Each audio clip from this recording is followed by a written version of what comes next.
Welcome to Loud and Lifted. I'm your host, Betsy Hamm, and this is episode number 1.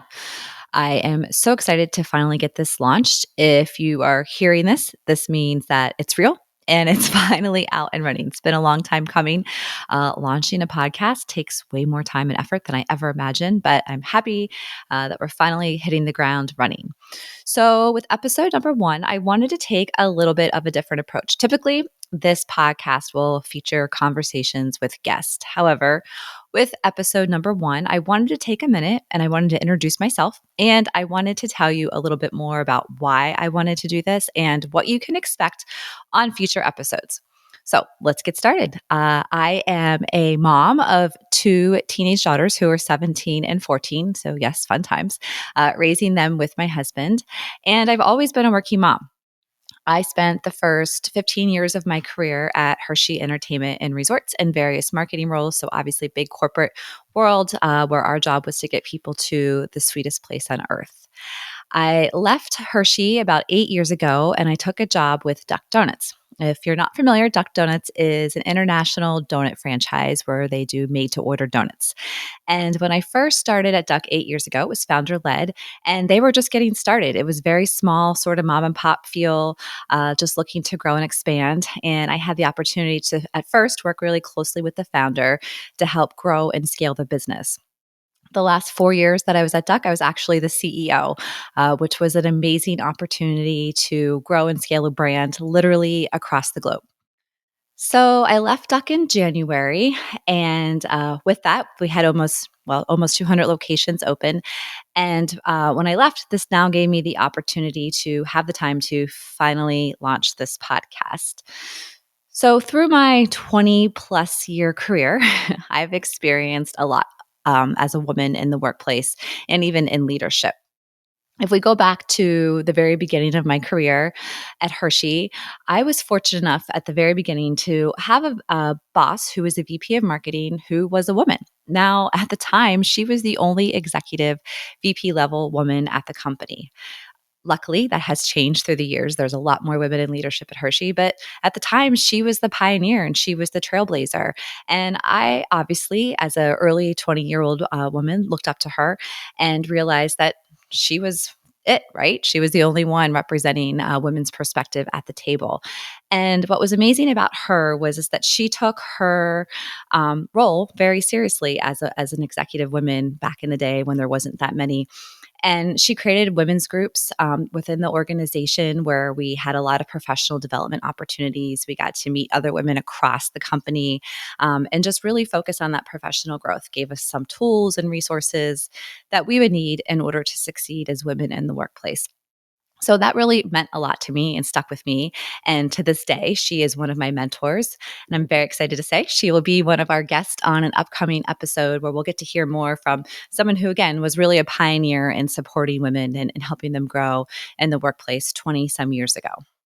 So when I left Hershey and the big corporate organization and started at Duck, I realized that there weren't a lot of women in leadership roles within franchising or with even in the restaurant industry. So, what's crazy in the franchising industry, only 16% of CEOs, presidents, founders are women. Now, that's not a stat from 20 some years ago. That's a stat from a year, 2 years ago.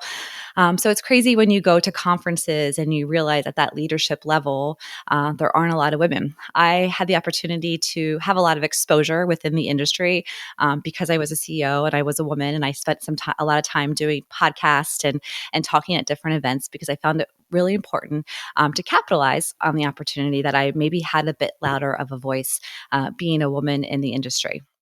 Now, the great thing is, whether it's in the restaurant industry or in the franchising industry, they've started women's groups who are actually impactful.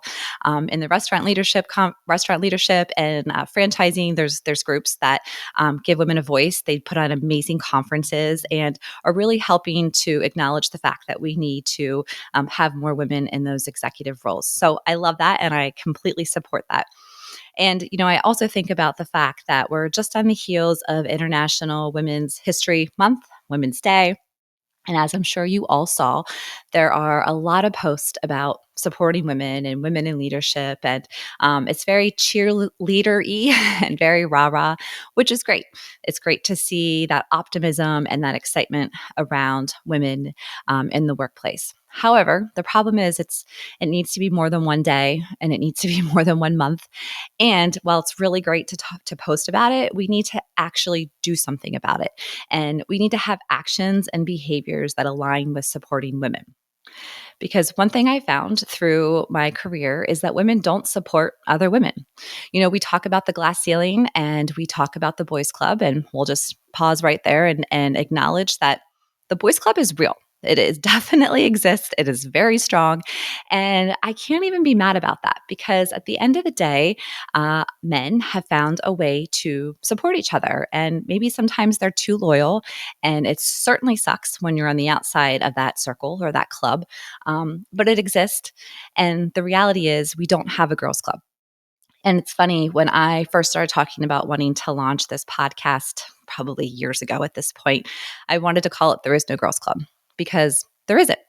And don't get me wrong, there is a lot of amazing women out there. As I mentioned, there's amazing groups that are out there that are being formed that are actually making an impact. But at the end of the day, there needs to be more. There needs to be more women who are amplifying voices and being supportive. And we need to do it all the time. We can't just do it once a month or one time in a month out of the year. It has to be just how we operate as a society. So, this podcast is intended to bring light to that. Let's talk about the issue, why it happens, and what are we going to do about it?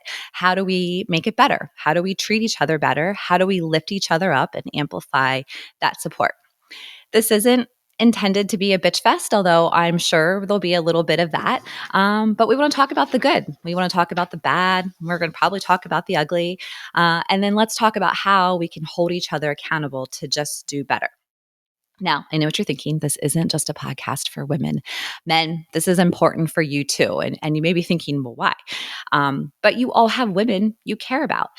And it may be your girlfriend, it may be your wife, it may be your daughter, but at the least, it's your coworkers. So a lot of times this is going on and men don't even realize it.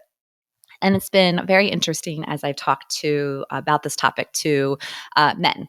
They can kind of see the wheels spinning like, wow, okay, I had no idea that that was an issue, but now that makes sense. So again, it's bringing light to something, but then let's talk about what we're going to do to it. And at the end of the day, we really do need men's support as well in order to make this better.